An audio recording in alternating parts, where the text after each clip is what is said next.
Hi friends, मी वर्षा भोसले। माझ्या चॅनलवर तुमच्या मनापासून स्वागत। या मस्तपैकी झटपट असा अंडा करी बनवला आहे। छानपैकी सगळ्यात अगोदर मिरची पावडर, चटपट मसाला, धने पावडर, अंडा करी मसाला, हळद पावडर छानपैकी एका प्लेटमध्ये घेऊन पाणी टाकून छान त्याची पेस्ट तयार करून घेतली। अंडे पोळ्या होईपर्यंत ते मसाले छान पाण्यात भिजले। त्यानंतर अंडेसुद्धा बॉईल झाले। मस्तपैकी अंडे मी छान चमच्याच्या सहाय्याने त्याला छान असे होल पाडून घेतले, कारण की तेल टाकल्यावर ते फुटत नाही व उडत नाही अंगावर। मस्तपैकी त्यात हळद टाकली, थोडंसं मीठ टाकलं, अंडे छान फ्राय करून घेतले आणि त्यासोबतच मस्तपैकी 3 मिडियम साईजचे कांदे मी चॉपरच्या सहाय्याने बारीक करून घेतले। तुम्ही बघू शकता अंडेसुद्धा आपले छान फ्राय झालेले। चला एका प्लेटमध्ये काढून घेऊया आणि जे कांदे मी चॉपरच्या सहाय्याने बारीक केले होते ते फ्राय पॅनमध्ये टाकूया। तोपर्यंत तुम्ही चॅनलला लाईक शेअर सबस्क्राईब करा। कांदा चांगला ब्राऊन होईपर्यंत परतायचा आहे। त्यासोबत आपण नंतर त्याच्यामध्ये जे मसाले आपण पेस्ट करण्यासाठी ठेवले होते ते मसाले यात ॲड करायचे आहेत। तुम्ही बघू शकता भाजीची कशी अशी झालेली। मसाला वाटून जशी भाजी तयार करतो त्याच पद्धतीने ही अंडा मसाला तयार झाला होता। तुम्ही नक्कीच पूर्ण व्हिडिओ बघा आणि आपल्या चॅनलला लाईक सबस्क्राईब करायला विसरू नका बरं का।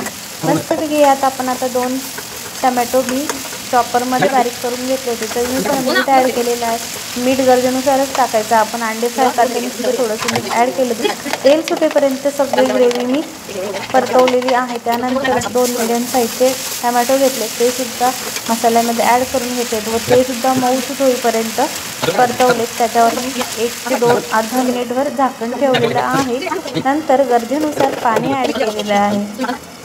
मी खूप जास्त पाणी ॲड केलं नाही, मी फक्त 1 ते 1.5 ग्लास यात पाणी ॲड केलेलं आहे। आणि जे अंडे आपण फ्राय केले होते ते अंडे मी मस्तपैकी आपले 2 भागामध्ये 2 कट केले आणि मस्तपैकी आपला अंडा मसाला तयार झाला। तुम्ही बघू शकता मसाला कुठलाही मसाला मिक्सर न करता छान अशी अंडा मसाल्याची भाजी आपली तयार झालेली बघू शकता। मी खळखळून उकळी आली।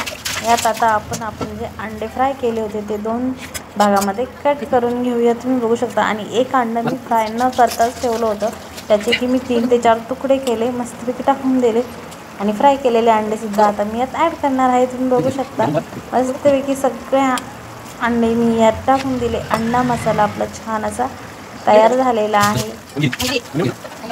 या खायला आणि चॅनलला लाईक शेअर सबस्क्राईब करायला विसरू नका। मस्तपैकी अंडा मसाला तयार आहे आणि मध्येच कोणतरी येऊन आता अंडा मसाला फिरवणार आहे। तुम्ही नक्कीच बघा आणि आपल्या चॅनलला लाईक शेअर सबस्क्राईब करायला विसरू नका।